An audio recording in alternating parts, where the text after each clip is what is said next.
Hello, everyone, and welcome to a new segment that I've been really excited to bring into the internet. Finally, I'm starting this up. Finally, I have a place of my own. So, without further ado, I'd like to welcome you to Beyond the Rift. This is a place where we can talk with players, coaches, staff, and really get to know them. And to start this first episode, I wanted to make it special. I wanted to bring someone that I know that everybody likes as well. But unfortunately, I couldn't get him. So here's Torok, JDXL coach. I told you. Hey, Torok, welcome. To that. James Torok Thompson, by the way. Is this how you pronounce your name? Yeah. Okay. Before we go any further, can you explain to everybody who you are? So I am James Torok Thompson, as Archarom puts it. I'm the head coach for JDXL, XL's academy team in the NLC. And yeah, I guess that's what I do in the league space. And you're a big personality at the NLC. Everybody spams Torok as soon as you appear on interviews. I mean, you do most of them, but we'll get to that point in a minute. But I would like to know more about Torok. I would like to know more about James specifically, to know where you started and how did you got into gaming, because I think there's a lot to talk about that subject. But you started with RTS, right? You played Command and Conquer, Red Alert, StarCraft as well. Can you guide me through this? Yeah, so I mean, my dad was a gamer, right? That's the easiest way to explain it. So my dad was a gamer. He used to play like, gosh, I want to say like Medal of Honor, but I really don't know. Like EVE Online, all these games, like all of the old ones, you know, oldie goodies. He's an IT technician, you name it, right? He's played nearly every game. So when I was like 2, if my mum was out after she'd, finished giving me like, she was talking to me in the pram and walking me around and stuff. And then she'd be like, oh, I have to go out and do shopping or something. Yeah, I get put on my dad's shoulder. I watch him play EVE Online, right? So, that was kind of how it worked. And it's not, no shame to my dad, he's a great parent. But, like in terms of my introduction to gaming, that's how I sort of got into it. And then I used to play World of Warcraft a bit because that was like the game at the time of like 2003, 2004. My dad was playing it, so I had a character when I was like 6, and I just ran around and didn't know what I was doing, but had fun. And like eventually over time, right, I ended up playing some of the more, I guess, strategic games, right? So I guess in that sense, my dad really enjoyed StarCraft 2. So I played StarCraft 2 because I wasn't buying games of my own at that point. I was just playing whatever was on the family PC when I had my like 1 hour of computer time, right? So I learned StarCraft 2. I played Red Alert 3. I played Command and Conquer 3, Tiberium Wars. I think those were all the ones in like 2008 to 2012-ish, and I just really loved them. I found them so much fun because I used to play through all the campaigns. I used to play online. I'm not saying I was good by any means. I was like a 10-year-old, running around all these games, but it was a cool introduction to gaming, I guess. And yeah, I really enjoyed those games. And when I found League, that was like, I guess, my next, like, that was my first game I really invested into, like playing, I guess, more seriously. How did you find League, though? It was really fun. How did you start League? One of my friends just invited me to play, just said like, this game looks really fun, come play. Like, I think we played Twisted Tree Line. Ooh, I think. Good old one, yeah. I think we were playing Twisted Tree Line, we were playing Dominion, doing all that sort of stuff. It was hilarious. I really loved it. I got my entire friend group basically got involved after a certain point. So we had like 5 to 7 of us playing League together. That no longer exists anymore, Saj. But at the time it was at the time it was good, and yeah, I guess they just went from there, right? Just playing with your friends. But tell me, how did you start playing with your friends, and eventually you went into the more competitive scene? Where was the bug? Where did it bit you? Well, kind of early on, because I saw EULCS, I think it was EULCS back in the day, and there's a bit of like a weird curve here where I had a joke with my parents, or they had a joke with my parents that I couldn't like do gaming for a living because like I really like gaming, right? and when I was like 10, we moved to Colorado for my dad's job. So my dad used to work for Lego at some point. He was working on Lego Universe, if you know that game. Okay. Did you ever play that game? I didn't play, but I saw it. Yeah. So he was working on that, and so we moved to the US for that for 2 years, and I was like a beta tester because I was one of their like programmers' children, so they'd use us to like test the game and see if it's good or not. Like And Stranger then Things, you were the elf. yeah, and then they'd pay us in Lego boxes. So I go in and get to pick a Lego box off the shelf, you know, after I'm finished playing. Right? It was a sweet deal. But you know, it was like that was like my first like thing with gaming, I guess. And I really enjoyed doing that. I found it a lot of fun to give like feedback on the game and play it through and everything. And so I always had like an interest, I guess, in doing games like more than just playing them. And after I saw EULCS, I think my mind just got like, you know, like captured. I was like, oh, okay, right. I can see where this is going. Obviously, I didn't see this far into the future, like how big League can be, right? But I was like, oh, maybe the competitive aspect to this is something that I could like really enjoy, really invest myself into. And so my friend group of 5, we're all pretty competitive as is. And so we started playing together. You know how it be. We start fanning up, getting into tournaments, go for lols, challenger mode, you name it. Then I created a server when I was like 15, 16 with all of them, called CRX or Chronicle Remix. There's actually still some people in like the Twitter scene from these and like in the ERL space from that server nowadays, which is really cool. But essentially it had like 200 plus people post on lowboards every day. We formed competitive teams for people from like any rank, put them together. And my team was one of them, right? So me and my friends basically took over each of a team. Then we had like random teams we put together, and it was like a big like competitive server. That was really fun because I didn't know that scrims existed and stuff at that point. I was just trying to find ways to like practice, have fun, make tournaments, you know how it be. And yeah, so that was a thing for ages. And from that point, I guess I saw a post on the lowboards by a UK team called Bulldog Esports. I believe, which doesn't exist anymore. They got bought by X7, funnily enough. They funnily enough, yeah. Okay. But they were looking for a Forge of Champions, which was like the Open UKLC tournament. I discovered UK League of Legends, joined them as a coach because, well, I'd been running all these teams for so long, and this management, they didn't know I was 16 because my voice had dropped. You know, it didn't matter. You know, like. But, okay, so you transitioned from the player into a coach. I know you started as an analyst for Adamantium Esports, if I'm not mistaken. But how did you stop from being a player to coach? Where was the light of, okay, I don't want to play anymore. I want to help people play and get the best of the game? I just didn't think I was going to be good enough at playing. I know.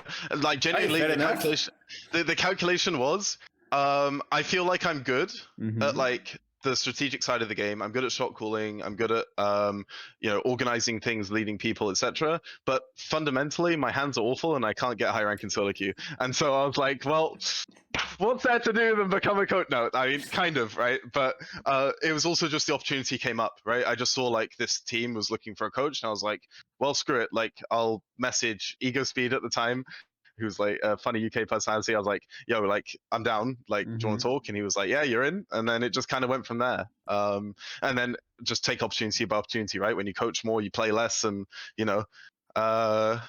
You started at 16 kind of as a coach. Yeah. So 4 years later, you're now on JDXL. Can you run me by how different it is from being a player to a coach? What is the biggest difficulty you meet or you have met so far as a coach? The biggest difficulty? Yeah, how difficult it is, because people look into coaches like, oh, it just needs to talk about the game. No, there's a lot into being a coach. Yeah. I think the biggest thing was making sure that my game knowledge was valuable and coherent. And I'm also able to have people skills, because I think on both sides there's like coaches who are really good at one, coaches who are really good at the other, and being able to do like both is like, yeah, you know, that's good, right? And I think the difficulty of that was, yeah, maybe I had a competitive mind for the game. Yeah, I've been watching a lot of EULCS. Yeah, I was playing, I guess, like semi-pro-ish, right? I was like diamond playing in these teams in the UK scene, but you know, it doesn't really count, right? Like.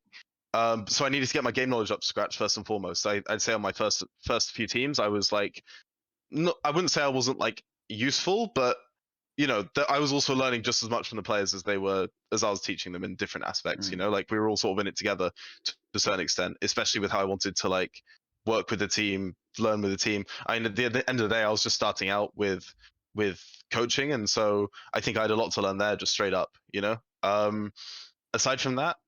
biggest difficulty, definitely adjusting to different types of players, I think, and understanding how to mesh them in. I think, at least in terms of coaching, that's probably the biggest thing, because you have to be able to work with anyone. You don't always choose the hand you get given, and you have to be able to make a success out of it. And so whoever it is, you just got to learn, okay, this is who they are. This is how we can work around them. This is how we can make sure that they succeed in the best way possible and contribute to the team in their maximum way. I've had to do this over so many different teams, because there's such a huge range of people in esports, right? That, you know, if you don't get to build the team fully yourself from like the very beginning, and you don't have the biggest budget in the league, you're going to have to make some compromises. Yeah. And those compromises aren't necessarily bad. You know, it's way of life, right? But it's definitely probably the biggest hurdles have been either dealing with difficult management or differing players, you know. Have you ever got to a point where you thought, okay, this is not doable, I really don't want to work with this player? Yeah, it's happened. I think so. How did you win by it? How did you deal with it? Well, just because I don't want to work with them anymore doesn't mean, first and foremost, that that's necessarily an issue, right? Like, there's a professionalism aspect as well, right? So even if it's like, okay, well, this guy is, I'm really struggling. Don't get me wrong, right? I'm really struggling, but at the end of the day, right, we got to pull together and get this sorted, right? That's like rule number one. If it's by proxy, this individual is completely breaking the team apart at the seams, and it's pointless to continue on, well, then obviously you want to seek to get that changed, right? I've made benchings in my time. I think I benched. It wasn't necessarily his fault, but I'll name drop him, so I feel bad for him. But there was a point where on an old Singularity roster there was Scoot and there was Vrao, and as a mid jungle they just weren't working. Like, it just wasn't. It was not a thing, right? We tried everything. We only benched him in like the last week of the NLC season, so it was pretty much only 4 relegations basically, because we knew we were headed there at that point, right? But we really tried everything we could, right? And it was just at that point I was like, okay, this was a change that I probably should have done earlier, in hindsight, right? But you know, if we want to make sure we survive relegations, which we did, so God bless, thank you, Galul. He came in and did a service, right? You know, we're going to have to change one of you, right? And so that can always happen with teams, I think. Sometimes there just isn't the correct mixing of players or mixing of staff to generate like wins, you know? And how does it affect and you need to get that on the board. Because as a player, okay, I've been a player and I've played in tournaments, and when you lose a tournament and you go to bed like, I could have done more, I could have done better. But as a coach, how do you deal with that? Oh, you kick yourself all night. You kick yourself all night. Like, I can't remember what it was. I think it was Forge of Champions, some tournament we'd beaten, because I was on Barrage, we'd beaten like XL and Diabolus, who were like 2 of the big teams at the time in the UKLC. And we were like not meant to be good, right? But it was the end of winter tournament, and we'd just beaten these 2. And we could have probably made like a pretty deep run. Yeah. And then I forgot to ban Malphite in like some really good spot where Malphite was open. And I was just sat there like kicking myself like the entire evening. I was like, I'm never not going to ban Malphite again. I'm never going to, you know, and it's just like one of those things, right? Where, you know, you're thinking about it just as much as the players are. I mean, I've sat there and I've done 5 to 8 hours of draft prep before games, even best of ones. It's just how my brain works. I can't stop. And it's really important to get that right, because that's the contribution I make at the end of the day. Like, players, they're expected to come in, practice as hard as they can in solo queue, practice as hard as they can in scrims, and show up in officials. I need to be as professional as them, if not more so, and set a good example. So, you know, when it comes to any work that I can do, it has to be at 100%. Like, there is no excuse, because if I'm coming up and half-assing it, then, I mean, why can't they come up and half-ass scrims, right? You know, it's really weird to look into you like 20 years old when you have all that knowledge, but I guess the coach position favors you. But can we go into a rumor that I have here that specifically? Try me. I was a coach as well back in the day, and a thing that I found really difficult is sometimes players look into you like, you're the coach, what do you know?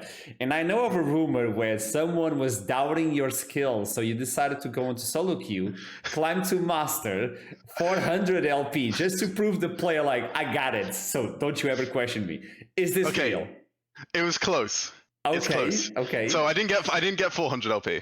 Okay. That was I just got to master. Okay. Hey, but yeah, I think so when I was coaching Singularity, I'll just throw it out there. It was fun. Yeah, do it. When I was coaching Singularity, I built a really cool roster, and it was definitely like a step up roster for me, no doubt.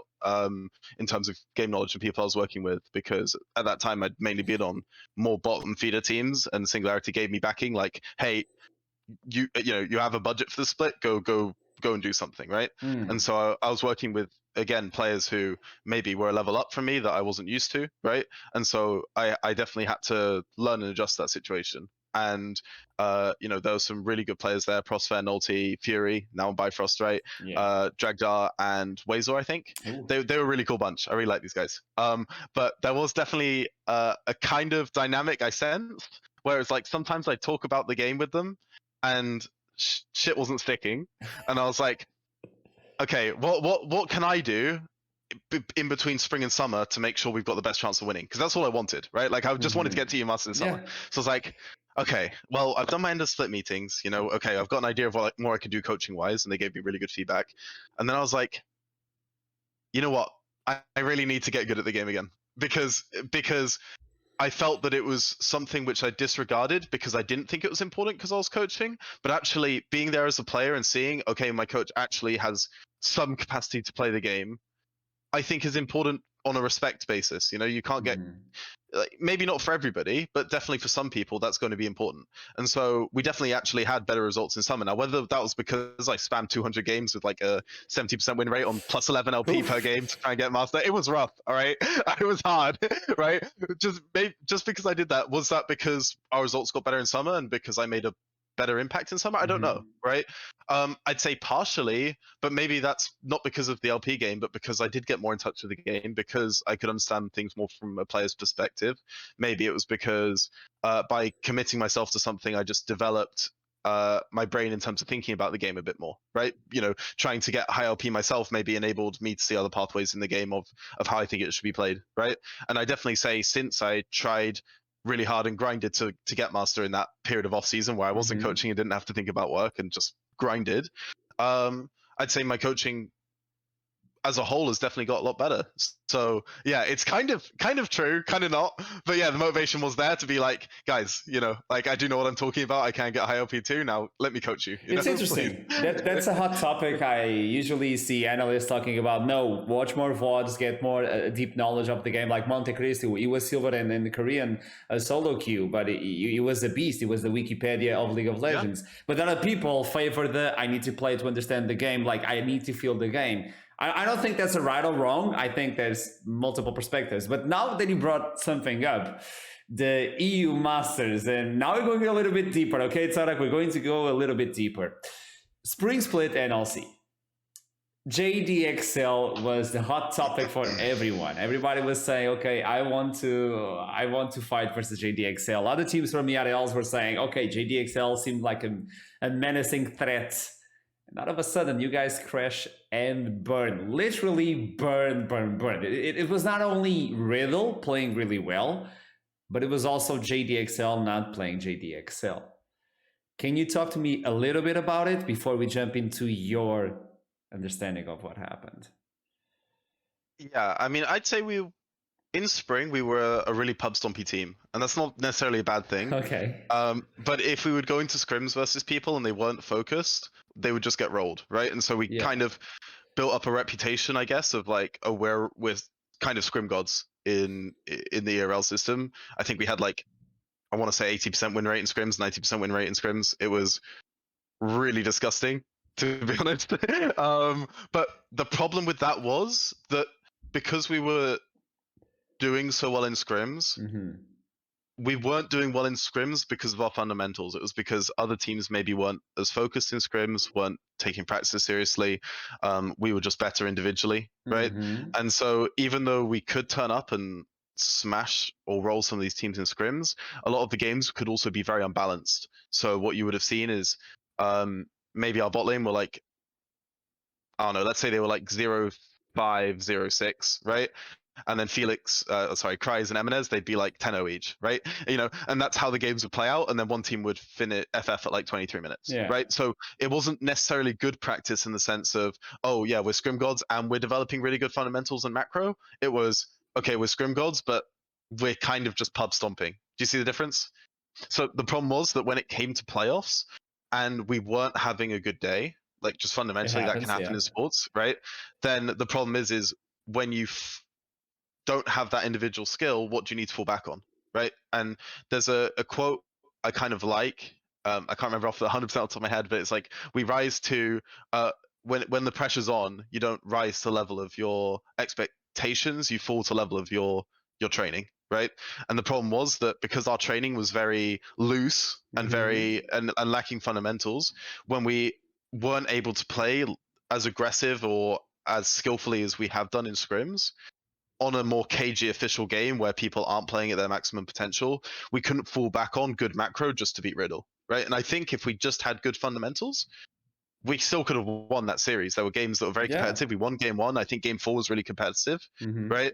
I think we had a big lead in game 4 actually. So it's a case of, well, actually, if we had that to fall back on, then maybe you wouldn't have seen JDXL crash and burn in the way that it did happen in spring. How hard was it for you? Losing in spring? Yeah. Awful. Watching EU Masters slip through your hands. Yeah. I didn't think many of the teams were good in spring. I think the teams are a lot better in summer in terms of the NLC and in EU Masters. But in spring, teams were poor, I think. And at EU Masters, we could have done real damage only because in best of ones, and because they're spaced over different days. Yeah. If we have one bad day in a best of one, whatever, right? We're still making it through groups. If we have a good day in our best of 5, well, we're knocking out K-Corp, right? And so I think that was disappointing to see just how close and see which teams progress, because we knew, I mean, we smashed Bifrost in all our games against them last split, and that. But you always lost versus X7. Yeah, Bifrost were a good team. Don't get me wrong, right? Yeah. Like I think it's good. They're a good team, but just seeing them do so well and knowing that we could also have done so well, that stung. It did, So you watched through all games at EU Masters and you were feeling it. Yeah, I mean, I always want to watch EU Masters, and we weren't good enough to make EU Masters is the bottom line, right? But knowing, as a competitor, knowing that we could have done real damage, it's always a shame not to be there, right? You want to be involved. So, yeah. What is the future for Torok? If you could see yourself in a few years, where would you like to see yourself? I'm definitely. See, the generic answer is like, oh, okay, LEC, right? Well, whatever, right? And that's kind of true. I do want to go to LEC. I do want to go to LCS. I really think that would be a lot of fun. And I think being on a professional team on stage, everything, like, I'd absolutely love that. But I think future-wise, there's so many ways it could go right now that it's really hard for me to actually say, because I'm so interested in doing coaching full-time. I still have my last year of university to do next year. So that's like a kind of gating factor, because COVID is no longer allowing me to do both at once, right? and then at the same time, the ERLs are growing massively. Yeah.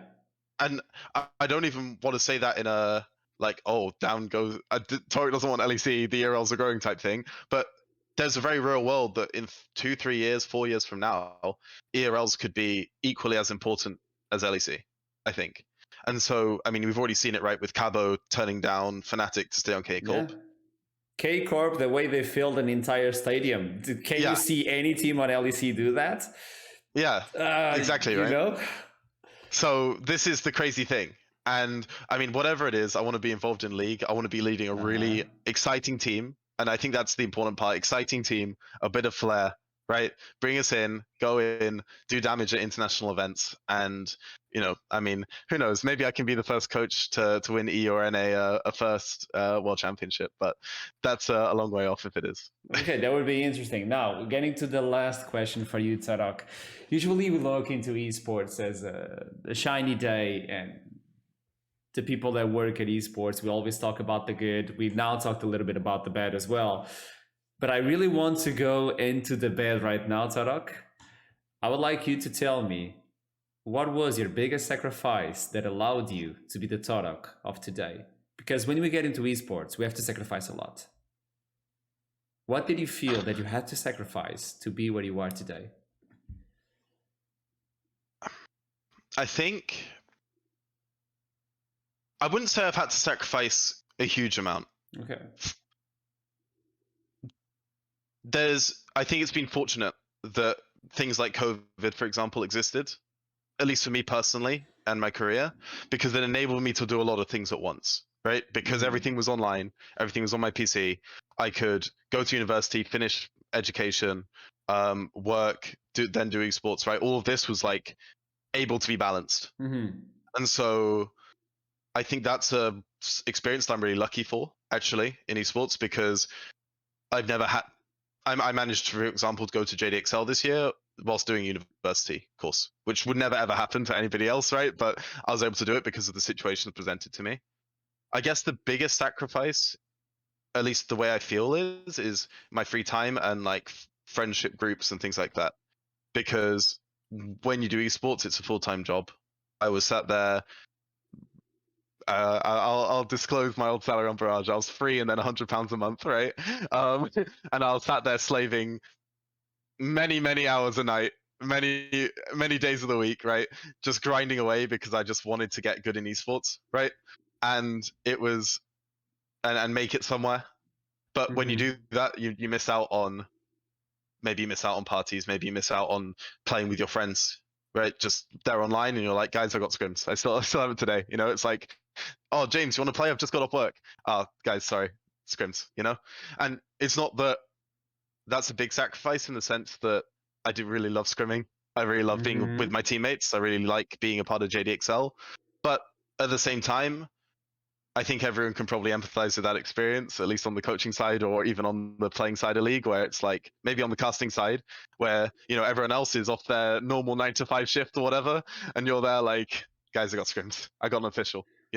I can't make plans right now. I can't go on holiday. I've got this really long block of summer split until maybe August, and then if we make it to Masters, I can't book holiday then because maybe we're like going to September 21st, because that's how my brain thinks. It's like I'm going all the way to Masters finals, and so I can't book anything till then, right?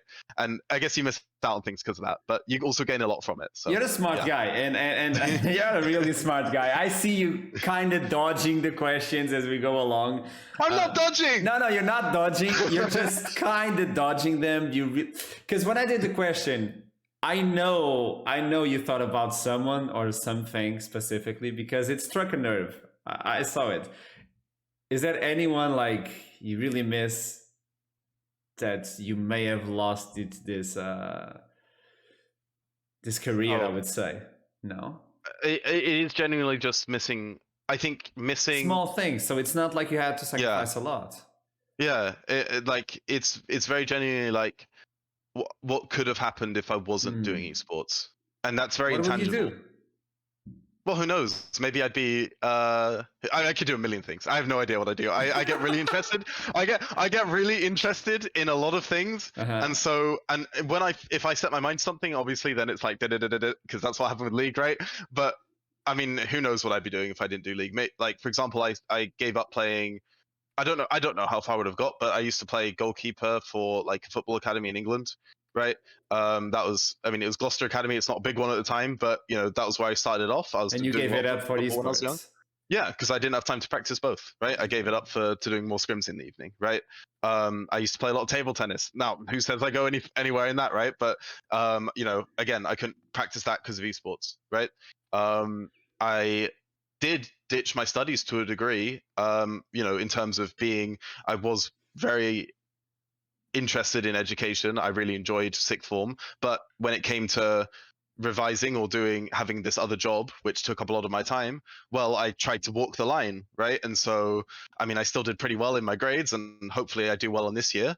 But, you know, I'm sacrificing some of my education or vocational potential, I guess, in terms of university and in terms of academics in pursuit of trying to make it in league, right? So, friend group, the thing I brought up earlier. Oh, I can't play, guys. Sorry, I'm doing scrims, right? Like that is a phrase that that stings a bit, because I really love spending time with them, and I wish I could spend more time with them, because it's really fun to just be spending time with your friends and having a good time, right? Like, it's the bottom line, you know? But at the end of the day, I also really love esports. So yeah, is there a sacrifice? Kind of, but it's one that I've always chosen along the way to stick with, because I have found a balance, and so far it's working. So let's let's keep hoping, right? You don't see it as a sacrifice, you see it as an investment. Yeah. I see it as an opportunity, right? Well put, Torok. Thank you so much for this time, and finally get to know you. And if you do get to on the LEC, and I'm on the LEC, and I'm forced to interview once again. Hell yeah, dude, let's go! I'll drive you on the stage. I'm telling you, I will. No, thank you so much for this one. Thank you for everybody that watched this interview, and I'll see you soon. Have a nice one.